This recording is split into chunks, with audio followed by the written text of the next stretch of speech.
Assalamualaikum warahmatullahi wabarakatuh. Kita masuk ke tafsir surat Al-Baqarah ayat 259. Di sini juga menunjukkan bahwa Allah memiliki kekuasaan untuk menghidupkan yang mati dan menunjukkannya di orang-orang terpilih di antara manusia.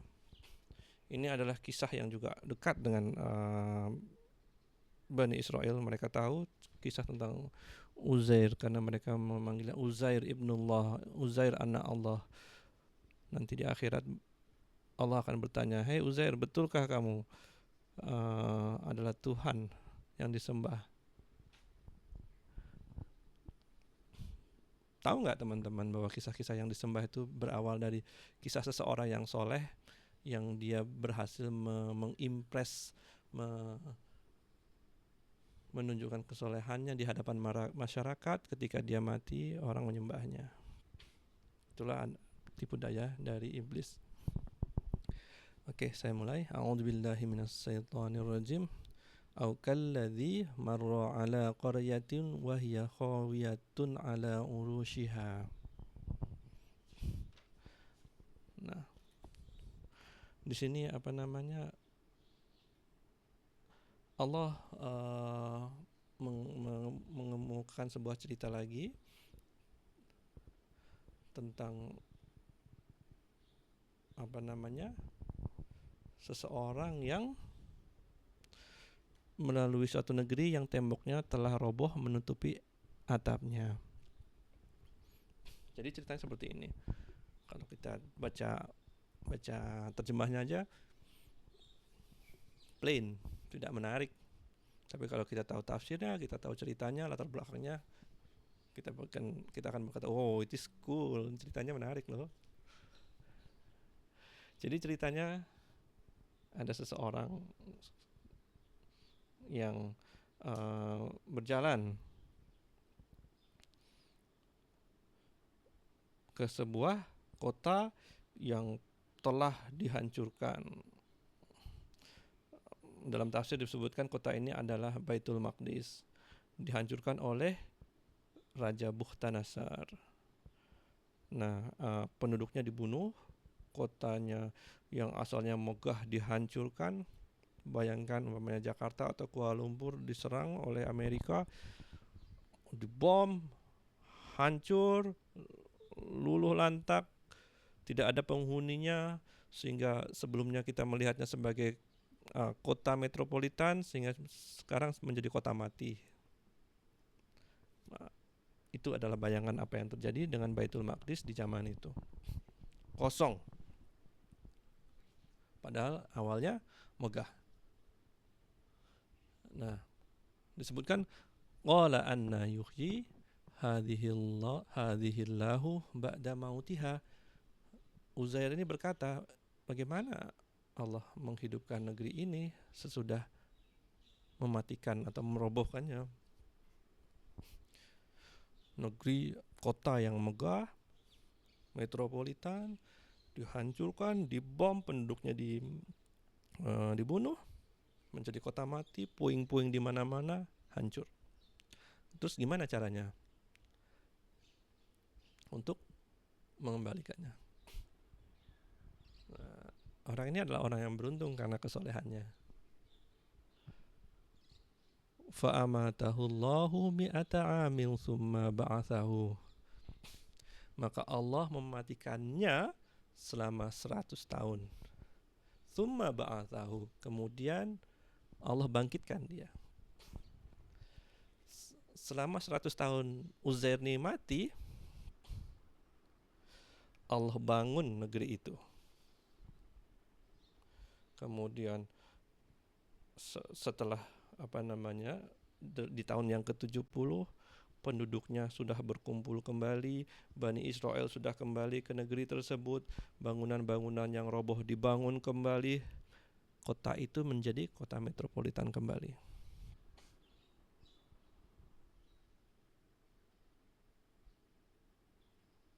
Luar biasa kan? Bagaimana kekuasaan Allah tuh. Jadi Allah tuh memiliki ilmu yang pengetahuan manusia tidak sanggup untuk menjangkaunya. Ini terjadi di mana-mana. Begitu juga dengan qadar yang kita terima, takdir yang kita terima. Jadi jangan pernah mempertanyakan apa yang Allah buat. Saya lanjutkan. Qala kam labista. Dia berkata, berapa lama saya tinggal di sini?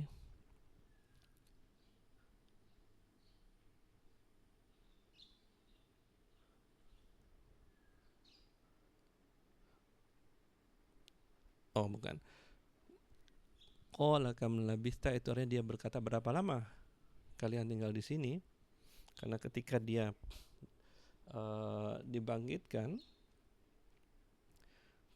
dibangkitkan, Allah melalui malaikatnya bertanya, berapa lama kamu tinggal di sini?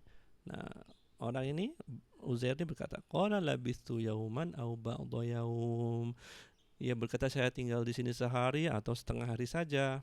Persis sama dengan pemuda-pemuda gua, pemuda-pemuda kahfi ketika dia dibangunkan oleh Allah setelah tidur selama 300 tahun. Qala bal labista mi'ata amin. Malaikat itu berkata bahwa kamu tinggal tidur selama 100 tahun. Fangdur ila ta'amika wa syarabika lam yatasannahu. Coba kamu lihat makanan kamu, minuman kamu.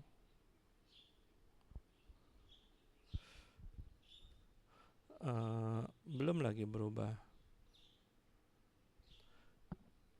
Wangdur ila khimarika, dan coba lihatlah keledaimu yang sudah menjadi tulang belulang.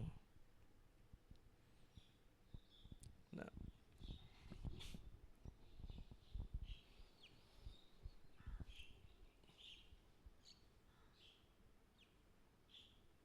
jadi Allah dalam ayat ini menyatakan bahwa lihatlah selama kamu tidur mati selama 100 tahun, makanan dan minuman kamu belum berubah. Jadi Allah menjaga makanan dan minuman itu secara ajaib, tetap tidak basi, tidak dimakan ulat, tetapi keledaimu sudah menjadi tulang belulang. Nah, di sini Allah akan mau menunjukkan kepada dia sebagai orang yang terpilih mukjizat yang berikutnya.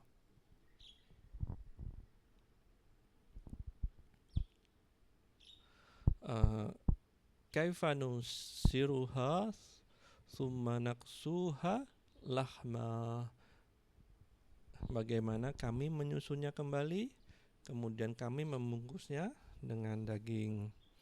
Nah, di dalam tafsir Ibnu Katsir diceritakan bahwa tulang belulang keledai 100 tahun ya sudah berserakan kemana-mana. Ada yang sebelah kanan, ada yang sebelah kiri.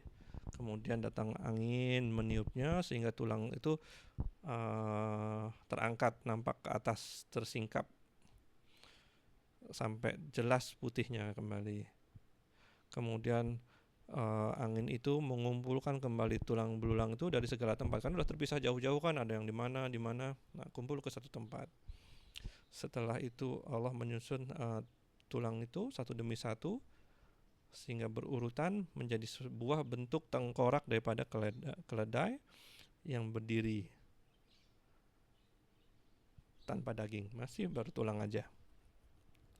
Nah, kemudian Allah membungkusnya dengan daging, urat, pembuluh darahnya, kemudian akhirnya ditutup dengan kulit. Sudah jadi bentuk nih, tapi belum hidup karena belum ada ruhnya. Kemudian Allah mengutus malaikat untuk meniupkan ruh melalui kedua lubang hidungnya dengan izin Allah. Kemudian keledai itu pun bersuara. Semua peristiwa itu disaksikan oleh Uzair dengan matanya sendiri. Uzair adalah hamba Allah yang soleh. Makanya Allah memberikan petunjuk, memberikan hidayah yang besar buat beliau, sehingga Allah menunjukkan keajaiban ini di depan matanya. Nah, kehidupan keledai yang tadinya mati bisa hidup kembali ini sama dengan kisah manusia juga. Nanti di akhirat manusia akan mati, kemudian tubuhnya akan dibuat kembali, tumbuh setelah hujan. Setelah tubuh ini sempurna dengan tulang, daging, darah, dan kulit, baru Allah tiupkan ruh ke dalamnya. Kita semua akan mengalaminya di hari akhirat nanti dalam kehidupan yang kedua.